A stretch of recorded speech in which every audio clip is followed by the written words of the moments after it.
मिलन में कश्मीर से केरल तक आए हुए सभी साथियों को सलाम और जिंदाबाद। और हमारे मान्यवर वक्ताओं ने जो बातें रखी हैं उसके बाद बोलना बहुत कम रहता है, लेकिन जब हम विकास पर बात कर रहे हैं, हम सब जानते हैं कि अब विकास एक मंत्र बन गया है।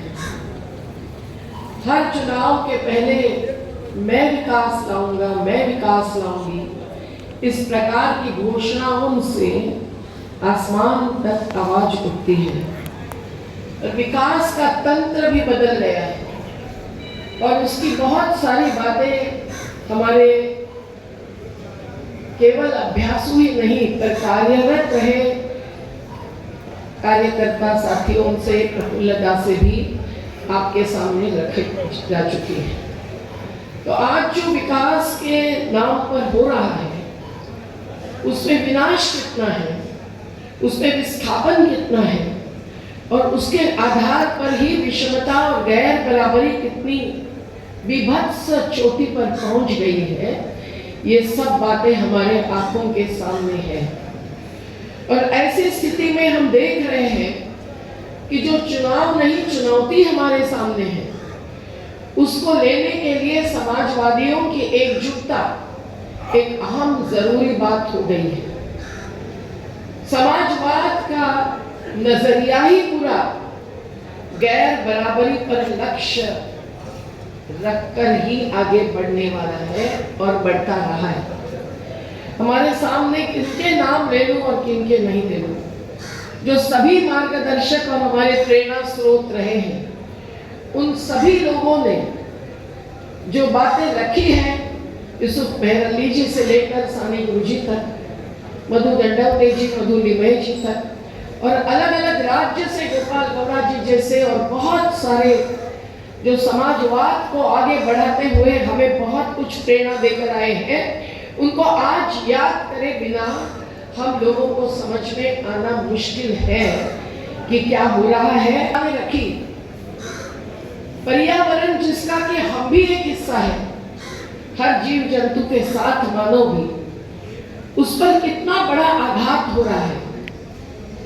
जो चुपचाप सहते हुए पर पहाड़ी सीने से हमारे साथ रहते हैं, ऐसे एक एक प्राकृतिक संसाधन पर आज आघात है। तो नेचुरल डिजास्टर्स या कैलामिटीज नहीं Prakash ji, man made, woman made तो मैं नहीं बोलूंगी, पर स्टेट मेड कैलामिटीज जो भुगत रहे हैं, उसमें हिमालय की स्थिति आपके आंखों के सामने होनी ही चाहिए। जिस प्रकार से हिमाचल प्रदेश से लेकर उत्तराखंड पर ध्वस्तता भुगत रहे लोग, पहाड़ धंसने के बाद पूरे जल प्रवाह और नदियां भी बर्बाद हो रही है। और इतना ही नहीं तो एक एक जगह पर जीते जागते गांव ध्वस्त हो रहे हैं। ऐसे हिमाचल प्रदेश के कॉलेज के साथ जब मेरा लेक्चर होता है, कहीं उत्तराखंड जोशीमठ में पहुंचते हम, केरल के वायनाड में जाकर चुरमाला जैसे गांव में क्या हुआ है वो देखते हैं तो दिल दहलता है। पर ये सब क्यों हो रहा है और इस सब का जो नुकसान है उसका क्या हिसाब किताब भी आज जनता जानती है। समाजवादी जो है, जो सत्तावादी केवल नहीं है, उनको तो ये जानने के सिवाय दूसरा रास्ता नहीं है। हम देख रहे हैं कि आज उत्तराखंड का खंड खंड हो रहा है। 4600 जल प्रवाहों में से अब केवल 460 तक रह गए। जिस चारधाम रास्ते को लेकर लाखों लोगों को चार धामों तक पहुंचाने की जिद शासनकर्ता रखते हैं, जिस चारधाम रास्ते का विरोध रवि चोपड़ा जैसे सुप्रीम कोर्ट ने गठित की हुई कमेटी के अध्यक्ष ने बार बार किया है, उस चार धाम में एक धाम बद्री धाम, केदारनाथ के हादसा में हजारों की मौत हुई। अब बद्री धाम के खुद साधु संत कह रहे हैं कि मैं आत्महत्या करूंगा, मैं आत्मदहन करूंगा, क्योंकि धामों का भी बर्बादी करना ही इस रास्ते के द्वारा हो रहा है। हम देखते हैं साथियों कि एक एक ग्लेशियर को बचाने की जाहिरात होती है जब यूनाइटेड नेशन संयुक्त राष्ट्र संघ जाहिर करता है ये ईयर ऑफ ग्लेशियर्स, लेकिन लद्दाख में क्यों लड़ना पड़ता है? क्यों हिमाचल प्रदेश के दसों लाख लोग आज खतरे में हैं? ये ग्लेशियर्स का पिघलना ही नहीं, केवल एक पहाड़ों का ध्वस्त होकर नीचे आना, ये एक विकास का ही आघात है जो प्रकृति भुगत रही है पर मानव भी भुगत रहा है। और इसीलिए प्रॉफिट ओवर पीपल जिसकी बात प्रफुल्ल दा ने की, हम नोआम चॉम्स्की को ही याद करते हैं। आज प्रॉफिट ओवर पीपल के साथ प्रॉफिट ओवर नेचर, ये जो एक प्रवृत्ति हमारे पूरे नियोजन में प्रतिबिंबित दिख रही है, उसकी दखल लेने बिना हम लोग सोच नहीं सकते कि विकास के नाम पर क्या होना चाहिए क्या नहीं। हमारा नारा रहा है नर्मदा घाटी का विकास चाहिए, विनाश नहीं। केरल तक विकसनम मेडम विनाशम मेडम। लेकिन ये सब कहते हुए नहीं चलेगा। केवल हम लोगों को समझना है कि ये जब कार्बन एमिशन को ग्रीन हाउस गैसेस कहते हुए, हर जगह आजकल ग्रीन शब्द लगता है। आपने ग्रीन एनर्जी की बात की, ग्रीन एयरपोर्ट्स तक, लेकिन ये सब green house gases black gases है और इनका एक कालापन आज जीवन को, आजीविका को खत्म करता जा रहा है। और ये सब क्यों हो रहा है? स्टील और सीमेंट के मैन्युफैक्चरिंग जैसे प्रक्रिया से भी हो रहा है। फॉसिल फ्यूल्स, कोयला, तेल और नेचुरल जिसको कहते हैं ऐसे गैसेस के भी बर्निंग से। मैं जानबूझ के अंग्रेजी शब्द थोड़ी इस्तेमाल करती हूँ कुछ लोगों को समझने के लिए, लेकिन इस सब से जो कार्बन एमिशन हो रहा है, जो तापमान बढ़ रहा है, जो जहरीला वायु लेकर केवल कोरोना जैसा एक वायरस नहीं, तो ये एक बड़ा वायरस विनाश का हमारे जीवन पर आघात कर रहा है। उसको रोकने के सिवाय हम जीवन ही नहीं बचा सकते। 1500 साइंटिस्ट जो आज वार्निंग दे रहे हैं दुनिया के कि मनुष्य जात खत्म हो जाएगी, न केवल एक आध इरेटिक रेनफॉल से फसल, पहाड़ धंसने से एक आध गांव, कोई नदी या जल प्रवाह, खत्म हो जाएगी मनुष्य जात, मानव जात। ये चेतावनी दे रहे हैं जब 1500 वैज्ञानिक, तो क्या इसकी चर्चा केवल ग्लासगो में, पेरिस में, कोपेनहेगन में हो सकती है? क्या वहां केवल अपने राष्ट्र प्रमुख जाकर साइन करके दावा करके आ सकते हैं कि 2070 तक भारत में कार्बन एमिशन 0 पर आएगा? ये संभव नहीं। पेरिस से आकर तत्काल जब 41 खदानें निजी कंपनियों को दी जाती है डेट, तो वो प्रॉफिट ओवर पीपल और प्रॉफिट ओवर नेचर का ही मार्ग अपनाते हैं। और हम देख रहे हैं कि इस विकास के नाम पर ही जो जो बातें आज हितेश जी ने, आराधना जी ने, संविधान ने, प्रकाश जी ने कही है, उस सब के तहत गैर बराबरी आगे बढ़ रही है। ये पूंजीपतियों का खेल यहाँ तक पहुंचा है कि एक एक अब्जाधीश आज जबकि 1500 करोड़ तक एक एक दिन में कमाई करता है और अभिमान से कहते हैं कोई विश्व गुरु बनते हैं, तो उनके सामने खड़े रहकर कि हम दुनिया के चौथे नंबर पर है, दूसरे नंबर पर आ रहे हैं और ट्रिलियंस ऑफ डॉलर्स की इकोनॉमी चलने वाली है। साथियों, ये सभी एक बाजू हम देख रहे हैं क्या हो रहा है, और इसके बारे में सेंसिटिविटी एंड सेंसिबिलिटी, संवेदनशीलता और विवेकशीलता क्या हमारे शासनकर्ताओं में दिख रही है? ये सवाल है। कोई भी पार्टी सत्ता में हो, हम तो पार्टी की राजनीति में न होने वाले जन आंदोलनकारी, आंदोलन जीवी ही खुद को मानना महत्व का समझते हैं। हम देख रहे हैं कि हर राज्य में जो निर्णय होता है विकास नियोजन का, वो संवैधानिक मूलक बुनियादी अधिकार या मार्गदर्शक सिद्धांतों के आधार पर नहीं हो रहा है। जब ये स्पष्ट है अनुच्छेद 39 क में कि मुट्ठी भरों के हाथ में संपत्ति केंद्रित नहीं होनी चाहिए, तो कैसे हो सकता है कि देश का एक एक सार्वजनिक उद्योग एक एक इंफ्रास्ट्रक्चर नहीं, सुप्रास्ट्रक्चर जिसको कहना चाहिए, वो 1-2 अब्जाधीशों के हाथ में दे जाना और उसके तहत रोजगार ही क्या, आरक्षण ही क्या, इस देश के संसाधनों को भी बर्बाद करना, ये कैसे हो सकता है? मार्गदर्शक सिद्धांतों को बुनियादी अधिकारों में ही शामिल करना चाहिए। ये बाबा साहेब अम्बेडकर जी का संदेश था, पर संविधान सभा ने उसको नहीं माना। ये सबसे दुखद बात हो गई है और उसको नॉन जस्टिसिएबल कहने से आज कोर्ट में खड़े रहकर कभी बनवारीलाल शर्मा जी ने इस पर बहस की थी, जो मुझे याद है। हम नहीं कह सकते हैं कि कोर्ट ये कहेगा कि हाँ ये गैर बराबरी खत्म करो, टैक्स प्रणाली बदल दो, 1% के हाथ में अगर 4% संपत्ति है तो उस पर कम से कम 2% संपत्ति कर लगाओ, 50% वारसाई के संपत्ति के हस्तांतरण के सिर्फ टैक्स लगाओ या संपत्ति जब्त करो। सरदार पटेल जी के नाम पर बड़ा पुतला खड़ा होता है 3,500 करोड़ का, लेकिन उन्होंने जो संस्थानों की जब्ती की, कि आज नए जमींदार नए संस्थानों की जब्ती भी जरूरी नहीं। समाजवादियों में अगर आज हमारे बीच में राम मनोहर लोहिया जैसे खड़े होते तो निश्चित इसी मांग को लेकर आगे बढ़ते, इसके बारे में मेरे मन में संदेह नहीं।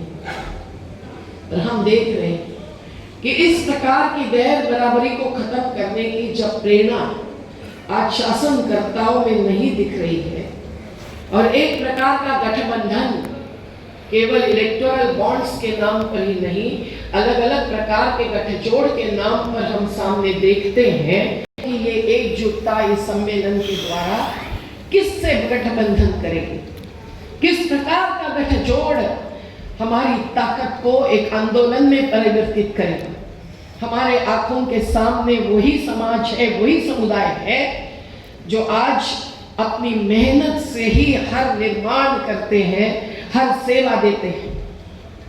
आज उनको ही पलायन करना पड़ता है, अपने बाल बच्चों को, अपने बहनों को छोड़कर, और कोरोना जैसा कोई वायरस आया और उसकी विकृतता उस कार्यकाल में भी मुट्ठी भरों को लाभ देने के लिए उपयोग में लाती गई, तो इनको 2000 किलोमीटर चल के जाना पड़ता है, हमको उपवास से बॉर्डर पर बैठकर रोकना पड़ता है। ये सभी समुदाय जिनमें मेहनत कशी है, इन्हें असंगठित तो मानना ही नहीं चाहिए। वो सबसे ज्यादा लड़ते हैं, हमारे शहरी गरीब बस्तियों के हो या हमारे आदिवासी पहाड़ी हो, हमारे दलित चरागाह पर चराने वाले हो, वो असुरक्षित रखे गए हैं जानबूझकर। ये जब हम विकास के पूरी अवधारणा के तहत होता हुआ देखते हैं तो हम लोगों को उनकी ही एकजुटता और उनके ही संगठन के साथ खड़े होना, ये सबसे अहम बात है। बात रखी गई कि क्या क्या हो रहा है एक एक प्राकृतिक संसाधनों, पर ये संसाधन जिन्होंने पीढ़ियों से बचाए हैं, वो चाहे मछुआरे हो जो भी कभी महाजाल नहीं फेंकते थे, वो ऐसे किसान जो कि जैविक खेती के द्वारा ही खेती की जमीन जिसका आज टेम्परेचर 61 डिग्री होना संविधान ने बात रखी है, तो आज वही बन गए हैं खेत मजदूर, आज वही पलायन के लिए है मजबूर। पर आज उनको घाटे के सौदे में जानबूझ के रखना, जबकि 2.5 लाख से 4 लाख करोड़ तक ज्यादा से ज्यादा अगर जरूरी है तो केवल ये टैक्स लगाएंगे तो 10 लाख करोड़ रुपया संपत्ति कर से ही सरकार के खजीने में जब आ सकता है, तो क्या दिक्कत है? दिक्कत केवल है कि इस गैर बराबरी को ही विकास मानना, शहरीकरण और औद्योगिकरण को, अधिकाधिक ऊर्जाधारित औद्योगिकरण को विकास मानना, और ये जबकि एक मनीषा है, एक साजिश है, और उसके ही तहत दलीय राजनीति इस कमाई में अपना खुद का टैक्स वसूल करती है, एक प्रकार का टैक्स उसको कहें। तो एक टैक्टिक्स उनकी हम लोग समाजवादी नकारे और उसके खिलाफ हमारी आवाज उठाए, ये आज बेहद जरूरी बात हो गई। और इसके लिए जरूरी है श्रमिकों का संगठन। हम लड़ते हैं एक एक मनमानी के साथ, जो संगठित कहे जाते हैं कल कारखानों में, वो भी आज प्रॉफिट ओवर एवरीथिंग यही मानकर किस प्रकार से बदलते हैं। अभी अभी बिरला ने कुमार मंगलम जी आते हुए टेक्सटाइल एंड अदर इंडस्ट्रीज का जो कोलैबोरेशन था उसको रियल एस्टेट में बदल दिया। नाम बदलते हैं हमारे सामने इंडस्ट्रियल ट्राइब्यूनल में खड़े होकर, पर उससे क्या करते हैं, जब चाहिए तो मनमानी करते श्रमिकों को बाहर कर देते हैं और ठेका मजदूरों के ऊपर मिल्स के नहीं, मिल्स की प्रॉपर्टी बेचना, मिल्स बंद रखना, अवैधता आगे बढ़ाना, जिसके खिलाफ दिनों दिन नहीं सालों साल लड़ना पड़ता है। हम देख रहे हैं आज बाबा अड़ाव जी बैठे हैं धरने पर। हमार और माठाड़ी कामगार जो इतना बोझ जैसे पृथ्वी सृष्टाओं के कंधे पर हो, ये कहा जाता है विश्वकर्मा की भी पूजा होती है, तो बैठे हैं उन लोगों को आज उस आदर्श कानून जिसको माना जाता था, मेलबोर्न की यूनिवर्सिटी में हो या तेल अवीव की यूनिवर्सिटी में हो इजराइल की, और आईएलओ भी यूनाइटेड नेशंस की मानती थी कि ये कानून आम कानून है। ऐसे कानून को बदलकर जो बुनियादी बात है मालिक और मजदूर के रिश्ता है, तो उसको माथाड़ी नहीं माना जाएगा, उसको ये कानून का लाभ नहीं मिलेगा। आप सोचिए, अधिकाधिक मशीनीकरण से अधिकाधिक कमाई करने वाले उद्योग एक बाजू बढ़ रहे हैं और दूसरी बाजू इस प्रकार से श्रमिकों को गुलाम बनाना और उनके ऊपर एक दबाव प्रभाव रखना और अपनी मनमानी और अपना नियंत्रण ही कानून भी बदलने के द्वारा अमल में लाना, ये चल रहा है। तो समाजवादियों को जरूरी है कि ये सभी श्रमिकों की एकजुटता लेकर चलना।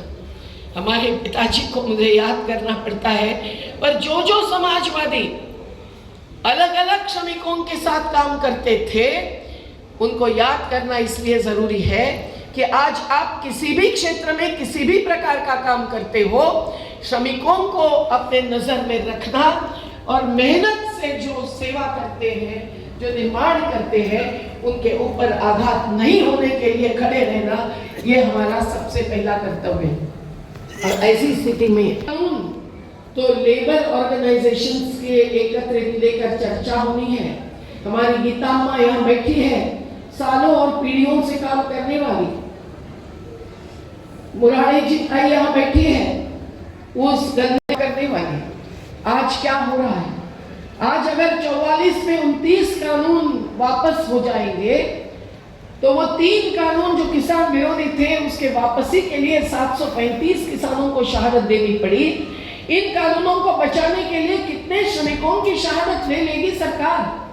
ये सवाल आज हमारे सामने है। और इसीलिए श्रमिकों में केवल कारखाने में काम करने वाले श्रमिक नहीं, फॉर्मल इनफॉर्मल में विभाजन करके नहीं, तो हम लोगों को सभी श्रमिकों को जो ही एक ताकत है इस देश की, उनको एकजुटता के साथ समाजवादी मार्ग पर चल के मंजिल तक अगर पहुंचाना है तो इन 29 कानूनों की वापसी का विरोध और 4 कमजोर कोड या संविधा के नाम पर फिर कानून लाकर उसमें ओवर टाइम का कोई ज्यादा वेतन नहीं देंगे, महिलाओं को नाइट शिफ्ट दे सकते हैं, 8 के बदले 12 घंटे कर सकते हैं, कंत्राटी मजदूरों को समान काम समान वेतन, ये सिद्धांत भी लागू होने की जरूरत नहीं है। इस प्रकार के जो सब बदलाव लाने वाले हैं और ला रहे हैं, कोरोना काल में 20 कानूनों में बदलाव लाए, उसमें से ये भी है। तो इसका विरोध करने के लिए सबने एकजुटता के साथ खड़े होना, ये हमारा श्रमिकों के प्रति कर्तव्य है। और श्रमिकों में किसान भी है, श्रमिकों में किसान में खेत मजदूर भी है, पशुपालक भी है, मछुआरे भी है, वन उपज पर जीने वाले आदिवासी भी है, उसमें महिला भी है।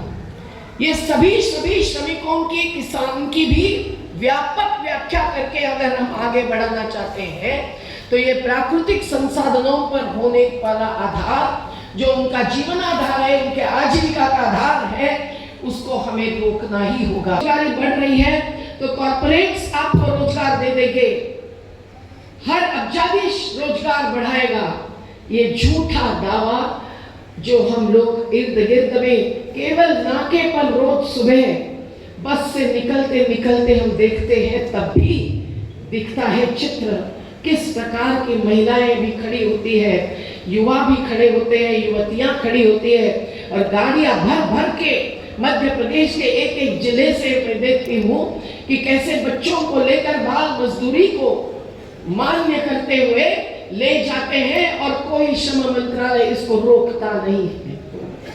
पलायन करते हैं, अंतर राज्य 1979 का कानून का पालन नहीं करते हैं।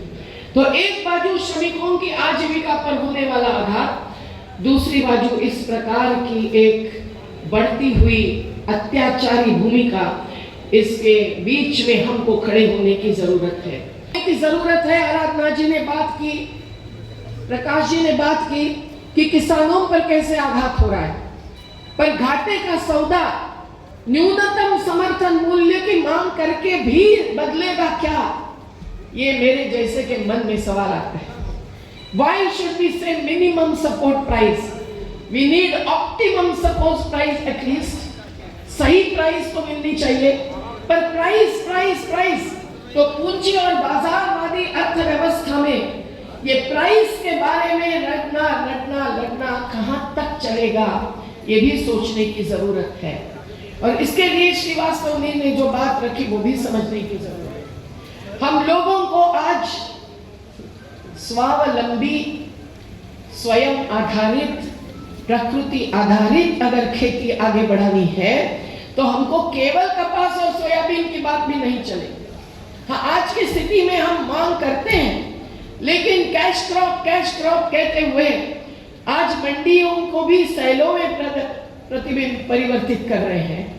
और FCI food corporation of India के भी गोडाउन खत्म होने वाले हैं, तो उनके अधिकारी और कर्मचारी मुझे कहते हैं भी कुछ लड़ाई चालू करो, हमारी भी नौकरियां जाने वाली।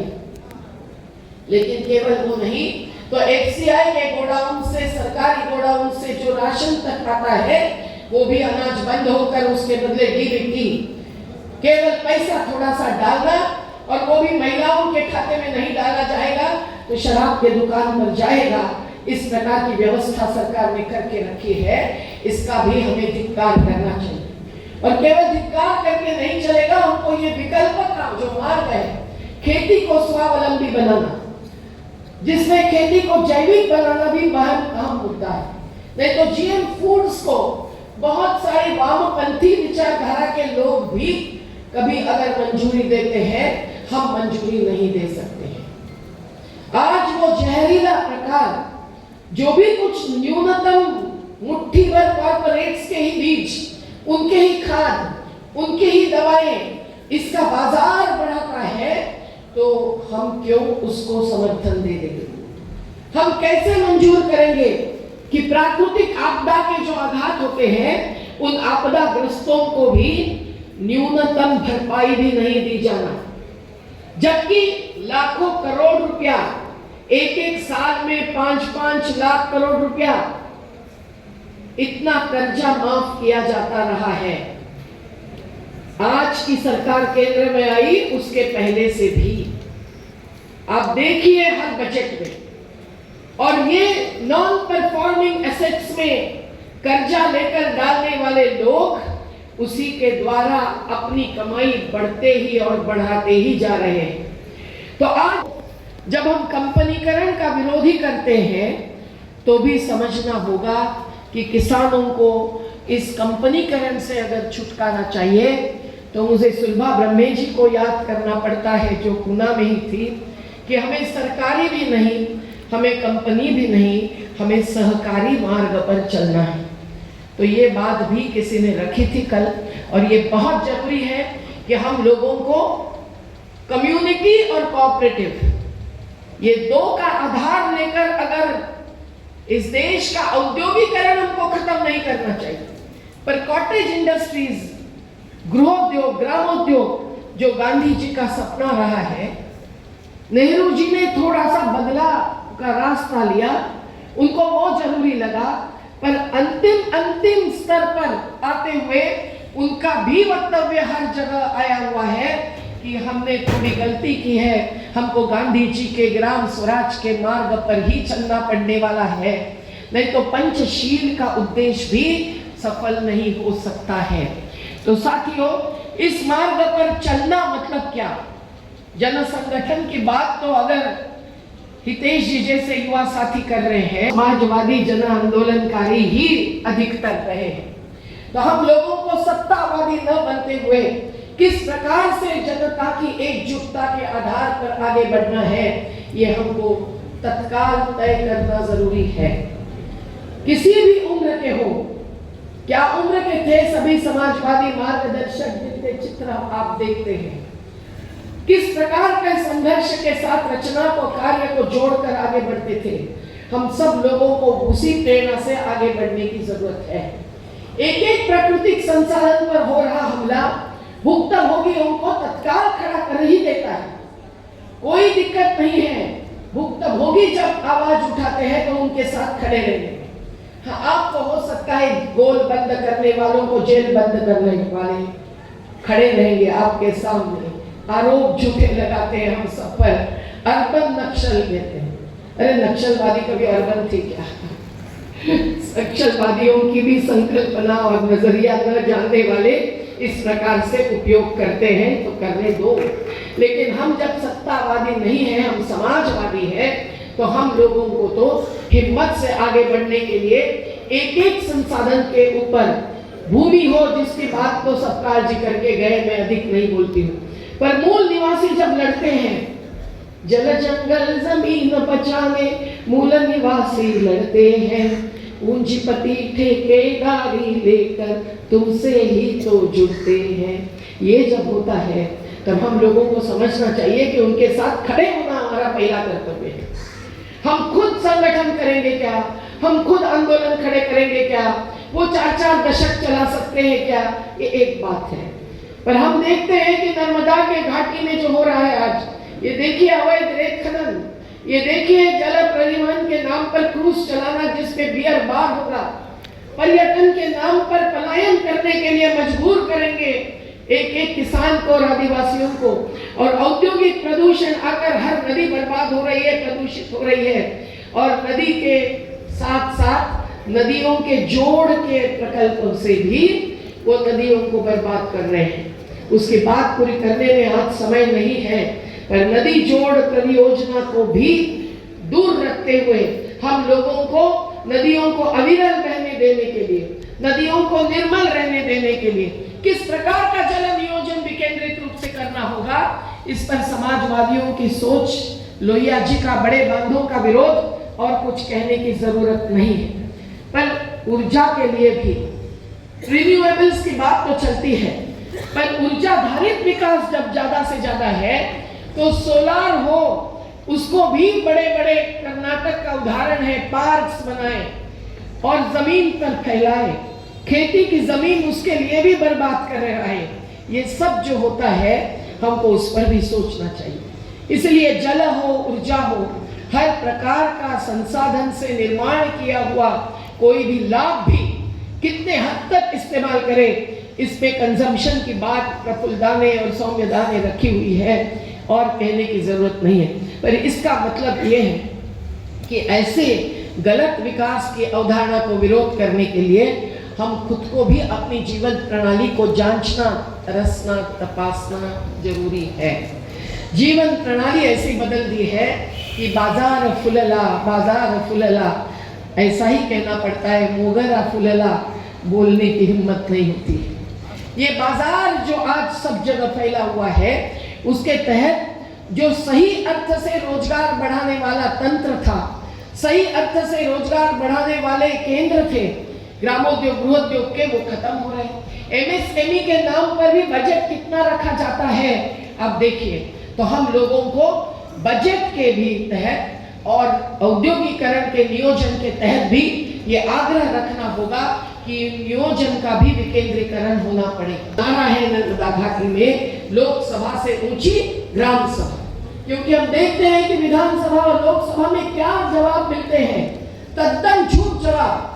रामजी लाल सुमन जी ने नर्मदा पर माता प्रसाद जी कुछ सवाल खड़े किए कितना झूठ जवाब जल शक्ति मंत्रालय ने उनको दिया। हमने नहीं उनको कुछ कहा था, उन्होंने खुद के प्रेरणा से ये सवाल खड़े किए जब हमारा उपवास चल रहा था। लेकिन क्या होता है, तो क्या जवाब मिलते हैं, कहाँ अवकाश है। अभी स्टैंडिंग कमेटी ने हमें बुलाया था, प्रकाश राज भी आए थे कर्नाटक से, देवनाहल्ली के मुद्दे पर लड़ने वाले, हम भी गए थे, आराधना जी भी आई थी। हमको बोलने नहीं दिया स्टैंडिंग कमेटी में। क्यों भाई? पहले तो सुमित्रा महाजन जी थी, किस पार्टी की आप जानते हैं, वो भी तो बोलने देती थी और सवाल स्वागत करती थी। आज नहीं बोलने दिया, सभा त्याग किया किसी पार्टी के लोगों ने, क्योंकि उनको नहीं चाहते थे वो कि 2013 के इतने बार संघर्ष करने के बाद जो कानून लाने में हम सब लोग शामिल रहे थे। जयराम रमेश जी जैसे ने रविवार को मंत्रालय खुला रखकर बातचीत की थी। मनमोहन सिंह जी ने पूछा था बताओ उनको 10 कौन से मुद्दे चाहिए, तो हमने 10 मुद्दे बताए थे। आज उस कानून का भी पालन नहीं होना चाहिए, ये भी एक साजिश है। इंदौर को उज्जैन तक जोड़ने के लिए एक ऐसा रास्ता निकालते हैं, ऐसे रिंग रोड्स निकालते हैं। समृद्धि मार्ग का नाम होता है, शक्तिपीठ का नाम होता है, जिसकी बात सरकार जी करके गए, पर वो कई मंदिरों को जोड़ने वाले होते हैं, खनिज संपदा को बाजार से जोड़ने वाले होते हैं। इसके उदाहरण जितने दे दे उतने कम है। पर मणिपुर में हिंसा होती है तो महिलाओं के लिए जो बात आज भावनात्मक रूप से आराधना जी ने रखी, वो हम सब लोगों के लिए दर्दनाक महसूस होती है। हम वहां नहीं पहुंचते हैं। अगर जहां भी हिंसा होती है, वो चाहे हाथरस में हो कि मणिपुर में हो, तो हम खुद को शर्मिंदा मानते हैं।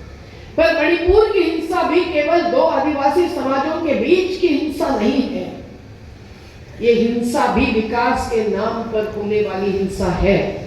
वहां जो कुकीज के जमीन के नीचे लिथियम जैसे, क्रोमियम जैसे बहुत सारे खनिजों की संपदा रही है, जिस पर 2017 तक बहुत सारे एमओयूज, मेमोरेंडम्स ऑफ अंडरस्टैंडिंग हुए, वो कुकीज नहीं दे सकते हैं किसी को, तो कोई अब्जाधीश भी नहीं ले सकता है छीनकर। इसीलिए मैतीस को आदिवासी बनाकर वो उनकी जमीन खरीदे, गैर आदिवासी नहीं खरीद सकता है, और फिर मैतीस दे दे उनको, यही इरादा रहा है।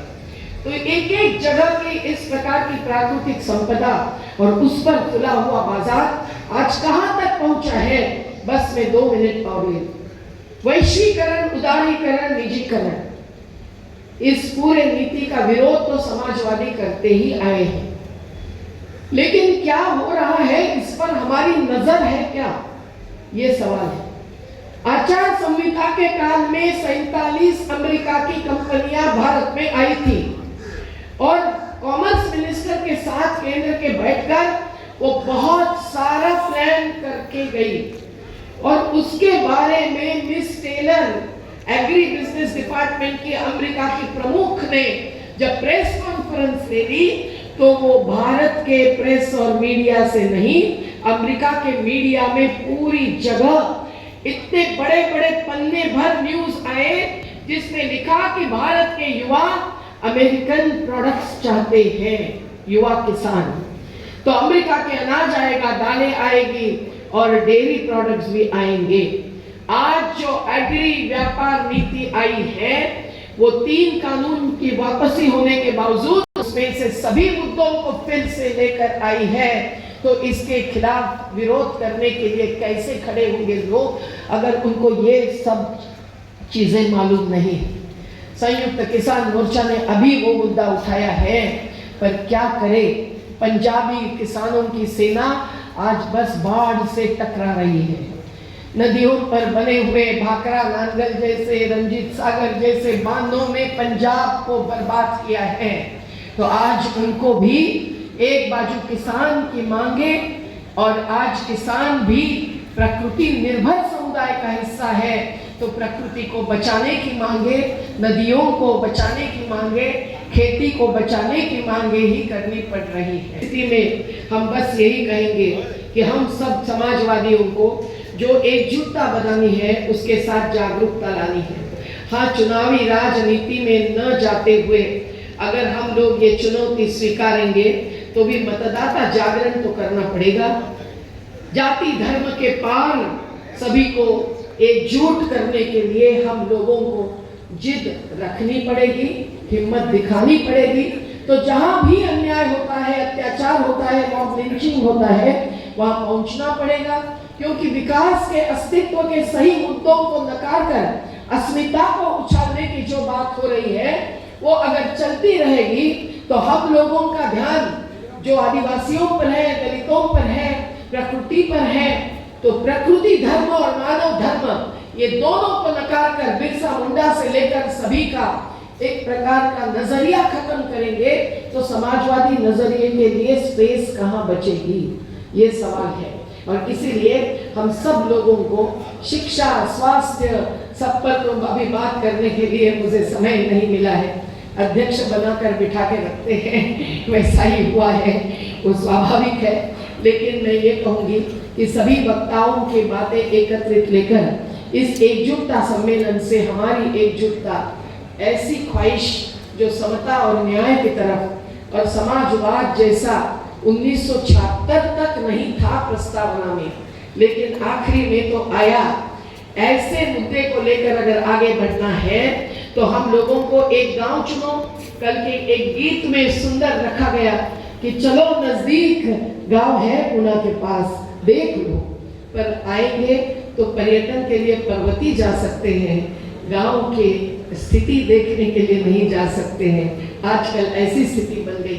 पर आशा है हमारे युवा साथी भी जो गीतों नारों से ही, कलाकृति से ही नहीं, आज हमारे जैसे सभी संगठनों से जुड़कर एक हमें आशा और विश्वास देते हैं, उनको साथ लेकर एक युवा दल बनाना।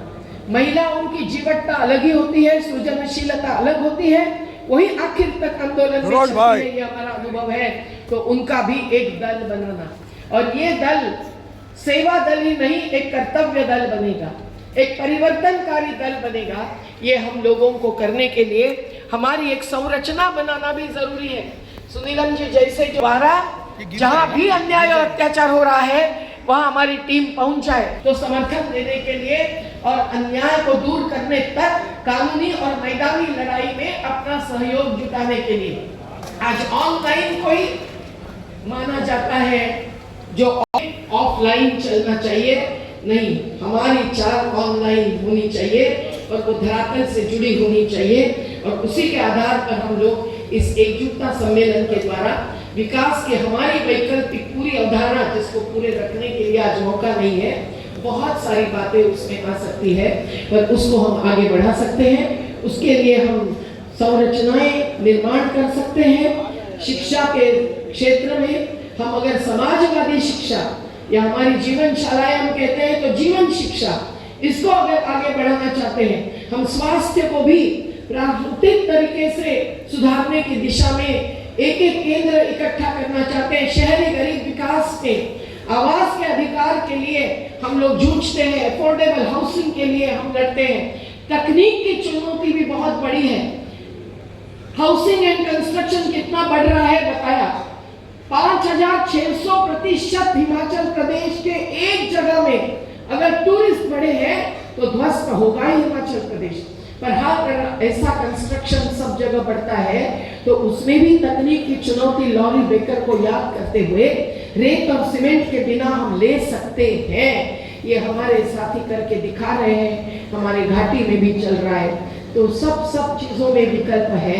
मैं बस इतना ही कहूंगी कि ये सब को लेकर सभी वक्ताओं को धन्यवाद देते हुए हम लोग आपके साथ द्वारा अपेक्षा करते हैं कि जहां संघर्ष जारी है वहां आप खड़े रहेंगे साथ में, और निर्माण कार्य में भी नई नई तकनीक और नई नई संरचना और प्रक्रियाएं, जिसमें ग्राम सभा को और बस्ती सभा को सबसे अहम प्राथमिकता दी जाएगी। विकास नियोजन की शुरुआत वहां से होगी। आज गांधी जी होते तो अंत्योदय नहीं प्रथमोदय कहते, ऐसा मुझे मन में आता है। उस सब को समझते हुए हम आगे बढ़ेंगे, मंजिल तक पहुंचेंगे। तो हम सब एक हैं। कौन बनाता हिंदुस्तान? भारत का मजदूर किसान। कौन बनाता हिंदुस्तान? भारत का मजदूर।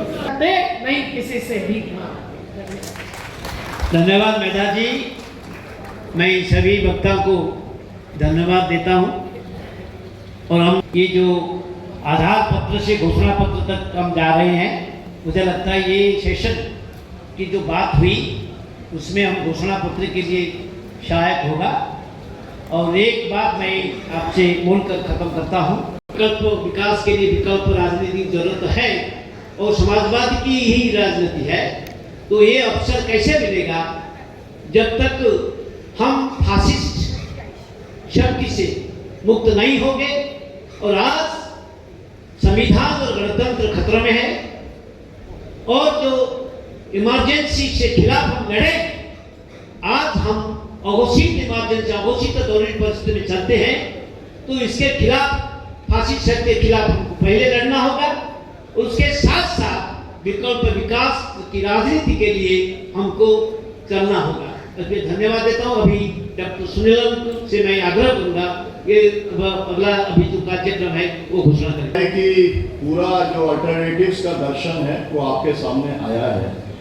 हम लोग जो हमारे प्रेरणा स्रोत हैं उनका जो चित्र जैसा मैंने आपको बताया कि प्रकाशित किए हैं, रमाशंकर सिंह जी ने उसको तैयार किया नीरज पाठक जी के सहयोग से। हम उसको अभी रिलीज करेंगे। उसके बाद में जो स्मारिका है उसको भी रिलीज करेंगे। इसको रिलीज करने के लिए मैं आग्रह करूंगा हमारे कुछ साथियों से, वो कृपया करके मंच पर आएंगे। हम लोग जैसा है पहले चित्रों को रिलीज करेंगे। जो चित्र हैं कमला देवी चट्टोपाध्याय जी, जयप्रकाश नारायण जी, एस.एन. जोशी जी, डॉक्टर राम मनोहर लोहिया जी, यूसुफ मेहर अली जी, साने गुरु जी, कर्पूरी ठाकुर जी और आचार्य नरेंद्र जी, इनके चित्र हैं।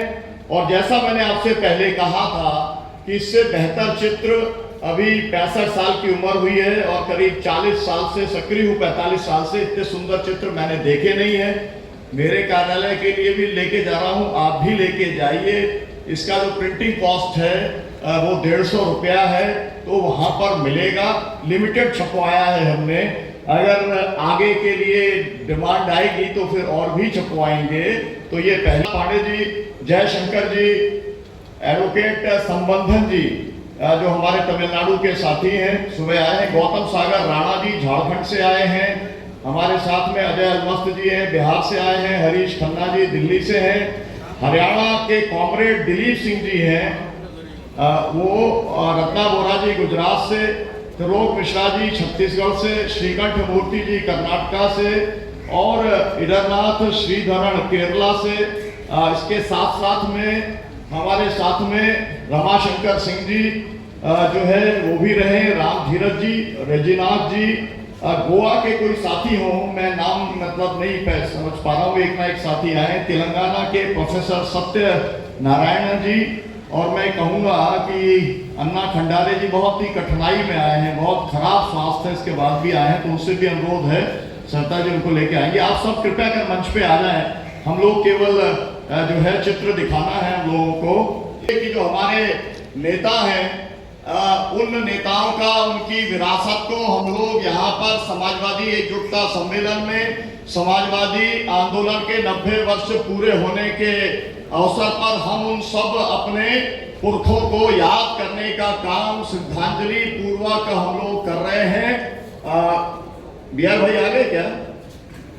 बिहार पाटिल जी आगे नहीं आए? आइए बिहार पाटिल जी। अरे आपके लिए वेट कर रहे हैं सर, इतना वेट कराएंगे तो क्या होगा, वैसे ही मंत्री लोग मिल रहा है। रमाशंकर जी और प्रोफेसर आनंद जी ने जो तैयार कराया है इसमें भी चित्र है, तो आप ये सभी लोग ये चित्र लें। आप सबका जिन्होंने यहाँ पर आया करके ये तकलीफ की है, अब मैं आग्रह करूंगा कि ये फोटो तो आपके पास ही अब रहेगा, लेकिन हमारे जो साथी हैं आप आकर के स्मारिका जो है वो दे दीजिए यहाँ पर। और इसके बाद में ये स्मारिका, इसका प्रिंटिंग कॉस्ट 400 है, लेकिन यहाँ पर हम लोग 250 रुपए के अंदर उसको उपलब्ध कराएंगे, क्योंकि कुछ ना कुछ तो निकलना ही चाहिए। ये रमाशंकर जी कितना इसमें खर्च करेंगे संभव नहीं है। रमाशंकर जी आप आए नहीं यहाँ पर, क्या किया जाए? आइए आइए आप आगे दिखाओ। मतलब आपको सबसे आप ही ने प्रिंट किया है, आप ही की मेहनत है, आपने और अरुण श्रीवास्तव जी ने। सब लोग फोटो ले लीजिए, जिनके पास में कैमरा है वो लोग एक एक ये फोटो लेकर के जरूर जाएं। ये सबसे महत्वपूर्ण दस्तावेज साबित होगा। हमने जो डॉक्यूमेंटेशन किया है उसको भी हम रिलीज करेंगे। वो अभी तक पहुंची नहीं है किताब, लेकिन जो होकर के आ गया वो यहाँ पर है। रमाशंकर जी, अगर आप आ गए हो तो आप भी ये एक इसको ले लें और हम लोग जी माधव शाह जी और किस बीच में खड़े हो जाइए, इनको आप जी। हाँ, बहुत बहुत शुक्रिया साथियों। तो ये अभी जो हमारा सत्र था, बस मैं धन्यवाद देता हूं कि ये दोनों रिलीज हुए।